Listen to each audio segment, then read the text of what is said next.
severočeskom derby sa na Strelnici stretli Jablonec so Slovanom Liberec. A ešte pred úvodným výkopom boli ocenení dvaja hráči. Za 300 ligových štartov brankár Ján Hanuš a za 100 Vachtank Čanturišvili. Prvá väčšia šanca prišla už v 8. minúte.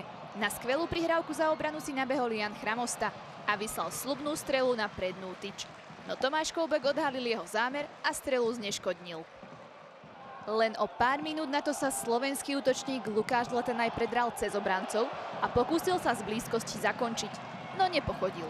Na druhej strane ligový debut dnes veľmi zhorkne Martinovi Rískovi, pretože ako posledný hráč stiahol Jana Chramostu a rozhodca Opočenský bez váhania vytiahol červenú kartu.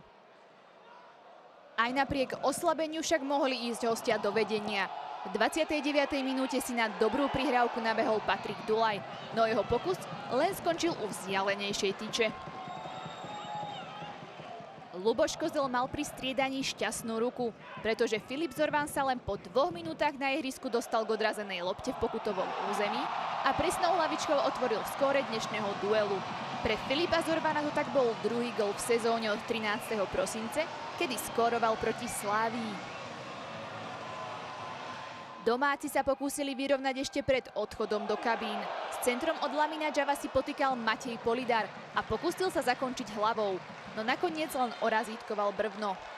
Krátko po polčasovej prestávke sa ku strele vo vápne dostal Jan Chramosta, ale jeho obalovačku zlikvidoval Tomáš Koubek. Vyrovnanie prišlo v 71. minúte.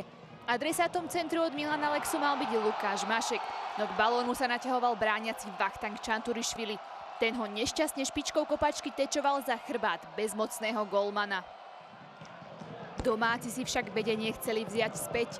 Po centre Filipa Zorvana sa odrazený míč dostal k obrancovi Tekiaškimu a tomu sa hlavičkou podarilo skórovať. Jablonec tak viedol 2-1. Víťaznú bodku mohol poistiť v nastavenom čase Matej Malenšek, ktorý však po samostatnom nájazde neprekonal Tomáša Koubka.